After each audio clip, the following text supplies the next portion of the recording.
இவங்க red card வாங்கியிருக்க கூடாது, உங்களுக்கு பதிலா ஒருத்தவங்க வந்து வாங்கியிருக்கலாம் அப்படின்னு ரொம்ப ஃபேக்கா ரெட் கார்டு அப்படின்னு யாரையும் சொல்ல முடியாதுடா. அதாவது இவங்க தான் அப்படின்ற மாதிரி ஏதாச்சும் பிக் பாஸோட மோசமா நீங்க எனக்கு டாஸ்க் கொடுக்குறியப்பா.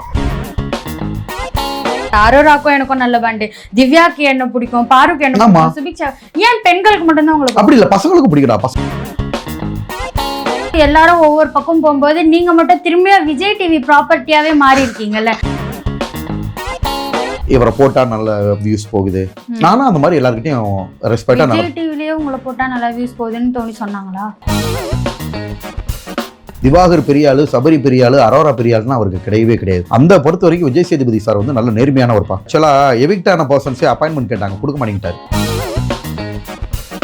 ஃபேமஸ் ஆக ஆக தான் இந்த ஒரு ஆசை உங்களுக்கு வந்துச்சா நம்ம ஹீரோ ஆகணும்? இல்லையா, ஃபர்ஸ்ட் டைமே நம்ம அப்படிதானே நான் சொல்லியிருந்தேன். பார்வதிக்கு மன கஷ்டம் வரும்போது திவாகர் கூட இருந்தாரு, அதே போல மத்தவங்களுக்கு மன கஷ்டம் வரும்போது திவாகர் எங்க போனாருன்ற ஒரு கேள்வி இருக்குல்ல. ஏன் எல்லாருக்கும் சப்போர்ட்டா தான் இருப்பேன்.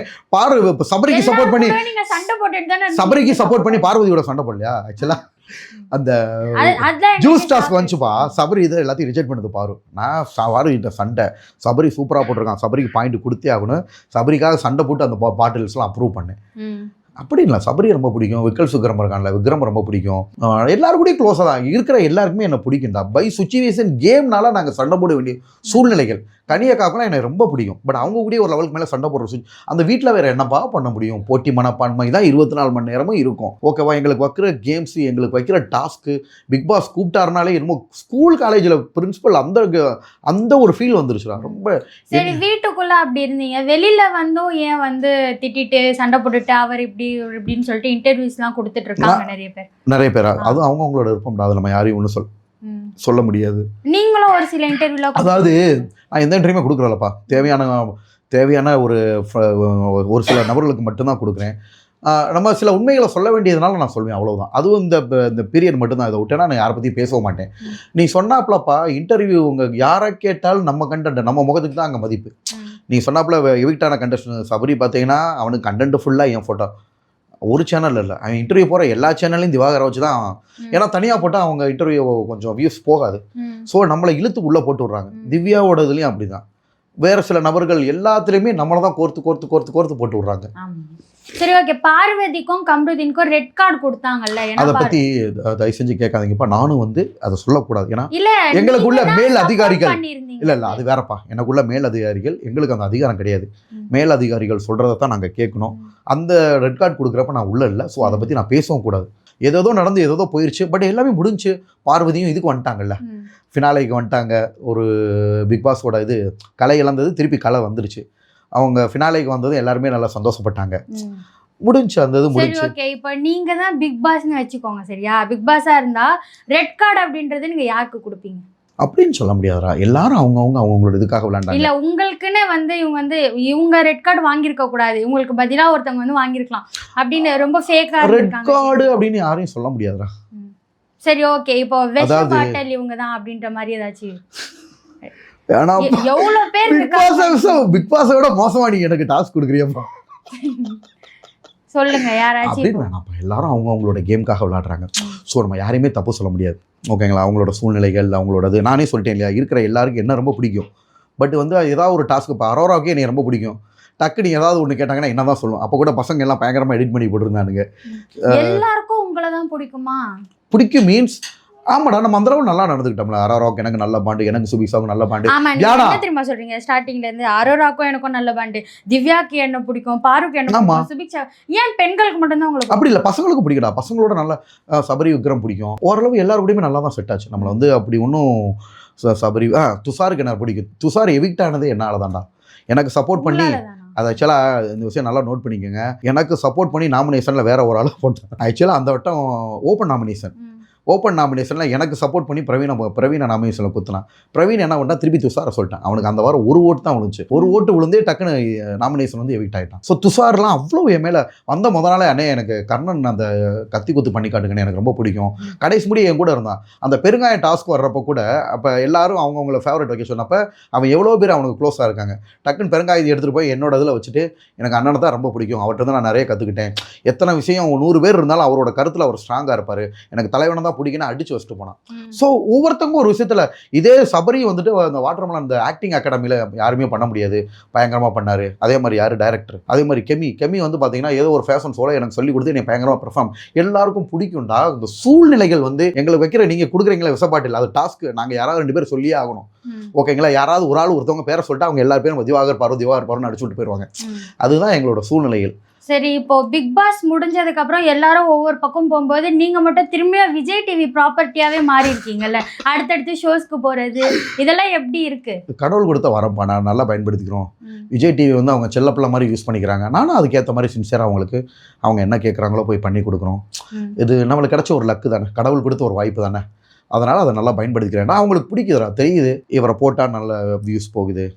நானும் அந்த மாதிரி எல்லாருக்கிட்டையும் ரெஸ்பெக்டாக விஜய் டிவிலேயே உங்களை போட்டால் நல்லா வியூஸ் போகுதுன்னு தோணி சொன்னாங்களா?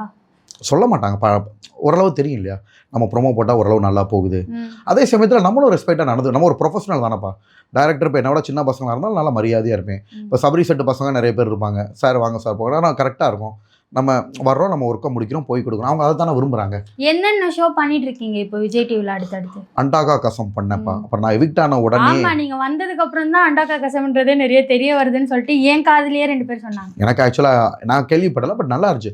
அண்டாகா கசம் பண்ணேன், அப்புறம் இது பண்ணடா அது இது எது பண்ணேன், அப்புறம் சவுண்ட் பார்ட்டி பண்ணேன். அது இது எது இப்போ போயிட்டு இருக்கா? முடிஞ்சது, இப்போதான் முடிஞ்சு. ஆமாம், அப்போவே வந்துட்டீங்களா நீங்க? சவுண்ட் பார்ட்டின்னு ஒன்று பண்ணோம். அந்த மாதிரி நல்லா யூஸ் பண்ணிக்கிட்டாங்கடா. நீ அடுத்தடுத்தும் பார்க்கலாம் உள்ள. விஜய் சேதுபதி சாருக்கு நீங்க தான் பிக் பாஸ் சீசன்லயே செல்ல பிள்ளை, இந்த சீசன்ல நீங்க தான் செல்ல பிள்ளை அப்படின்னு சொல்றாங்க இல்லையா, இது உண்மையா? புதுசா அவனை கிளப்பி விட்டீங்க, நீ பாக்குறவங்க எல்லாம் விஜய் சேதுபதி சார் இல்ல, எல்லாரும் வந்து என்ன சொல்றது, விஜய் சேதுபதி சார் சொன்னா அவர் மேல ஒரு ரெஸ்பெக்ட் இருக்கு, அவ்வளவுதான். திவாகர்னு கேட்டா அவர் விஜய் சாருக்கு செல்ல பிள்ளையாச்சு, அவர் கேட்டா விஜய் சேதுபதி என்ன வேணா பண்ணுவோம். திட்டு அதிகமா வாங்கினதே நானும் பார்வதியும் தான். ஏன் அதனாலதான் செல்ல பிள்ளை இல்லையா? திட்டு அதிகமா வாங்கினா செல்ல பிள்ளையா அப்படி இல்லை. அவர் எல்லாரும் ஈக்குவலா, சார் குறைகள் அவங்களோட வேலையே அதுதான்ப்பா. எல்லாரோட அதுவும் ஈக்குவலா குறைகளை சுட்டி காட்டுவார். திவாகர் பெரிய ஆளு, சபரி பெரிய ஆளு, அரோரா பெரிய ஆளுன்னா அவருக்கு கிடையவே கிடையாது. அந்த பொறுத்த வரைக்கும் விஜய் சேதுபதி சார் வந்து நல்ல நேர்மையானவர்ப்பா. ஆக்சுவலா எவிக்ட் ஆன பர்சன்ஸே அப்பாயின்மெண்ட் கேட்டாங்க, கொடுக்க மாட்டேங்கிட்டாரு. ஈவன் வந்து எனக்கு ஃபினாலேல வந்து ஒரு பையன் பேசினான், சார் பேசிக்கிட்டு இருக்கப்ப யாரோ ஒரு ஆள் கீழே இருந்து குரல், நடிக்கவே தெரியாமல் நடிப்புன்னு டக்குன்னு இதாயிட்டாரு. அது என்னப்பா அவங்க கேட்டார், அது என்னப்பா சொன்ன அப்படின்னு கேட்டார். அவர் மேலே உட்காந்துருக்காரு, நம்ம கீழே உட்காந்துக்கிட்டு அவர் சொல்கிறது இது கிடையாது, நீங்கள் உட்காரலாம் உட்காருங்க அப்படின்னாரு. அப்படி இருக்கும்போது உங்களே நடிக்காதீங்க திவாகர், தயவு செஞ்சு நடிக்காதீங்க திவாகர். வெறும் ஆங்கர்ல இருந்து பல இது சொல்லுவாங்கப்பா, அது தப்பு சொல்ல, பேச்சுக்கு பேச்சு நம்ம தப்பாக எடுக்க முடியாது.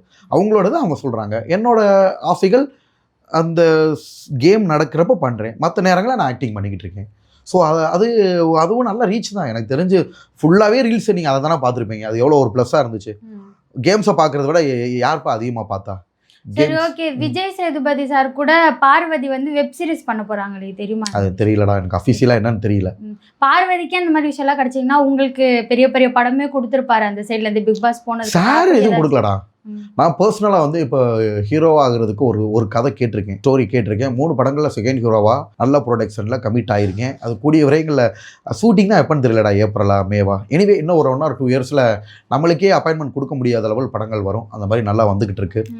ஸோ அதெல்லாம் நான் அப்டேட் கொடுக்க முடியாது இல்லையா? எல்லாத்துலேயும் ஹீரோவா பண்ணுறீங்க? இல்லைடா, ஆரம்பத்துலேயே இல்லை, உங்களோட ஆசை ஹீரோவா இருக்கணும்னு அதுக்காக எடுத்து வாங்க வாட்டர்.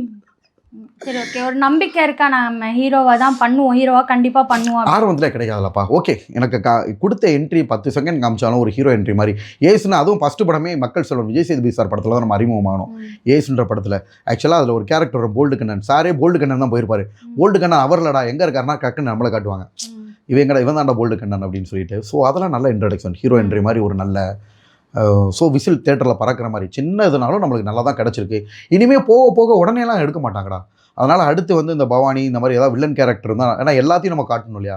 ஒரே பவானி மாஸ்டர் படத்தில் ஏன்ப்பா அதெல்லாம் எனக்கு செட் ஆகாதா? பவானி மாதிரி குளிச்சு ஹீரோவாவே ஆக போறீங்க. ஏன் வில்லன்னா என்ன உங்களுக்கு? வில்லன்னா நீங்க தானே சார் ஒவ்வொரு, அதாவது பலதரப்பட்ட கேரக்டர்டா, எனக்கு அதெல்லாம் நல்லா செட் ஆகும்டா. அந்த பவானி நான் சார்கிட்டே தான் சொன்னேன், சார் பவானி கேரக்டர்லாம் நான் வீட்டாகிறப்ப பவானிலாம் பயங்கரமான, அதாவது நம்மளுக்கு சூட் ஆகக்கூடிய ஒரு கேரக்டர், அதுக்கேற்ற ஒரு பாடி, அதுக்கேற்ற குரல், பாடி லாங்குவேஜ்.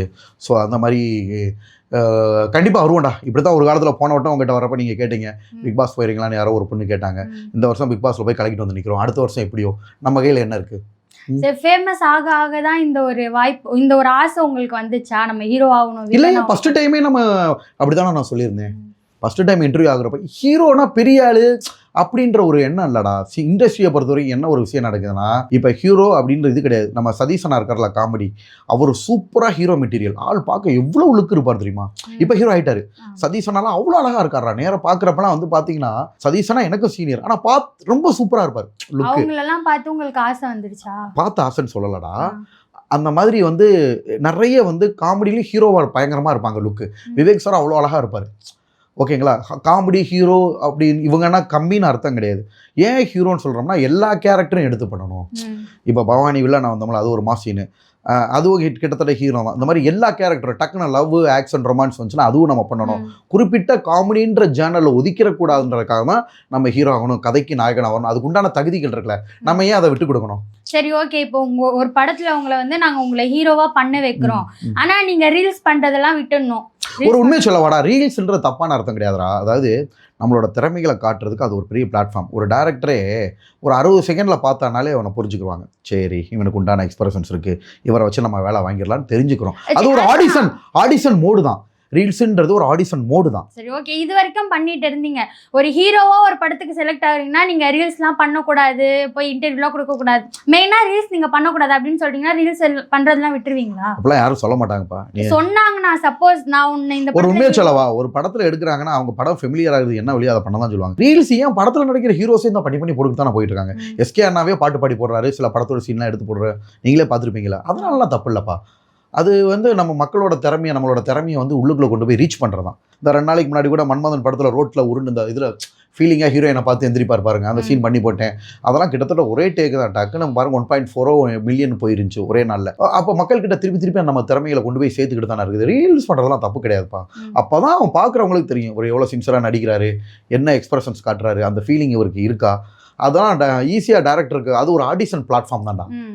சரி, ஓகே. நீங்க இருந்தாலும் நீங்க ஒரு பிசியோதெரபிஸ்ட் தானே இருக்கும்போது உங்களுக்கு என்ன, நம்ம வந்து ஆல்ரெடி ஒரு பெரிய ப்ரொஃபஷன்ல இருக்கோம், இதுவே நமக்கு வந்து எடுத்து கொடுக்குது செம்மையா, இன்னும் இதை தாண்டி எதுக்கு நம்ம ரீல்ஸ் பண்ணணும், வீடியோஸ் போடணும் அப்படிலாம் ஏதாச்சும் தோணி இருக்கா? Super question. பிசியோதெரபின்றது டாக்டர் ப்ரொஃபஷன்ப்பா. ஃபர்ஸ்ட் ஆஃப் ஆல் நீங்கள் கேட்டீங்க இல்லையா, ஃபஸ்ட்டு இப்போ நீட் எக்ஸாம்லாம் கொண்டு வந்துட்டாங்க, 5 இயர்ஸ் கோர்ஸு. நீங்கள் சொன்னாப்பில் அதுலேயே நல்லா சம்பாதிக்கிறோம். நான் 2011 படிப்பை முடிச்சேன்ப்பா. இடம் வாங்கினோம், வீடு கட்டினோம், ஹாஸ்பிட்டல் கட்ட இடம் வாங்கி போட்டிருக்கோம். ஸோ நல்லா உங்களுக்கு போய்கிட்டு இருக்கு. ஹாஸ்பிட்டல் கட்டுறதுக்கு தான் பிளான் பொருள் வாங்கி வேற ஒரு பிளாட்ஃபார்மில் போய்கிட்டு இருந்தேன். அதே சமயத்தில் ஒரு 2020க்கு மேலே தான் நான் பட்டன் ஃபோன்லேருந்து இந்த ஆண்ட்ராய்ட் மொபைல் வாங்குறேன்ப்பா. வாங்கிட்டு ட்ரீட்மெண்ட் வீடியோஸ் அப்லோட் பண்ணோம். அப்படியே நம்ம ஆக்டிங் ஸ்கூலு காலேஜ்லேயே வந்து நான் ட்ராமா, நான் படித்தது ஒரு பெரிய ஸ்கூல்ப்பா, மதுரையில் Saint Mary's Higher Secondary School. Loyola College இருக்குல்ல, அது எங்கள் எல்லா ஸ்கூலும் ஒன்று. திருச்சி சென்ட் ஜோசப், நாங்கள் எல்லாம் ஒரே நிறுவனம்னு வைங்க. அங்கே கிறிஸ்டியன் இன்ஸ்டிடியூஷனில் எக்ஸ்ட்ரா கரிக்குலர் நாடக போட்டி, பேச்சு போட்டி பயங்கரமாக இம்பார்ட்டன்ஸ் கொடுப்பாங்க. ஸோ அப்போவே நான் அடித்து நகர்த்திட்டு வரேன். பேச்சு போட்டின்னு போனால் நான் தான், யாரும் நம்மளை ஜெயிக்க முடியாது. நாடக போட்டி போனால் நம்ம தான். பாட்டு போட்டி எல்லாத்துலேயும் கலந்துக்கிறேன். பட் பாட்டு போட்டி, இந்த டான்ஸு இதெல்லாம் சம்டைம்ஸ் செகண்ட் ப்ரைஸ் வராமல் போகும். விடாமல் வர்றது நாடக போட்டி, பேச்சு போட்டி. ஓகேங்களா. ஸோ அப்போ இருந்தே நம்மளுக்கு ஒரு திறமை. காலேஜ்லேயும் போய் அது கண்டினியூ ஆச்சு எனக்கு. அப்புறம் காலேஜ் முடிச்சதுக்கப்புறம் எல்லாரும் என்ன பண்ண நினைப்பாங்க, நீ டாக்டர் ஆகிட்ட, கிளினிக் போய் ப்ராக்டிஸ் பண்ணி சம்பாதி தானே அம்மா அப்பா சொல்லுவாங்க. சினிமான்ற ஆசை. நாங்கள் அப்பயே இந்த மாதிரி பல திறமைகளை வளர்த்துருந்தோம். ரோட்டரி கிளப்பு காலேஜில் படிக்கிறப்ப, inter college competition, engineering college, arts college ஸ்டூடெண்ட்ஸ்லாம் அலற விடுவோம். பேச்சை பார்த்துட்டு என்னடா இல்லை கதையை ஃபுல்லாக கேட்டுக்கங்க. அந்த மாதிரி ஒரு சுச்சுவேஷனில் இருந்தோம். ஸோ படிப்பு முடிச்சு வந்ததும் கிளினிக்கு, ப்ராக்டிக்ஸ், வீடு அப்படியே இருந்துட்டோம். இந்த மாதிரி எனக்கு இப்போ சினிமாவில் நடிக்கணும் ஒரு ஆசை, அது ஒரு ஓரமாக இருந்துச்சுப்பா. நான் நல்லா படிப்பேன்ப்பா, நல்லா படிப்பேன், டாக்டர் ஆகணும், அப்புறம் இப்படி ஒரு எண்ணம் இருக்கிற மாதிரி இப்படி ஒரு எண்ணம் இருந்துச்சு. அது அதுவாக கொண்டு போய் சேர்க்கும் அப்படின்ற ஒரு மைண்ட் எனக்குள்ள ஓடிக்கிட்டே இருந்துச்சு. அது மாதிரி ஆட்டோமேட்டிக்காக கொண்டு வந்து சேர்த்துருச்சு. இப்போ நீங்கள் சொல்கிறீங்களா நல்லா படிப்பேன், நல்லா பண்ணேன், இப்போது அந்த படிப்பு தான் உங்களை இந்த இடத்துக்கு கொண்டு வந்து நிறுத்திருக்கா, இல்லை நீங்கள் பண்ண ரீல்ஸ், நீங்கள் போட்ட வீடியோஸ்லாம் உங்களை இந்த இடத்துக்கு கொண்டு வந்து படிப்பு மெயின் இல்லைப்பா. சினிமா ஃபீல்டில் இதே வெறும் திவாகர் இருந்தால் வாப்பா அங்கே உட்கார்ப்பான் இல்லை பண்ணுறாங்க. டாக்டர் திவாகர் இருக்கனால வாங்க சார்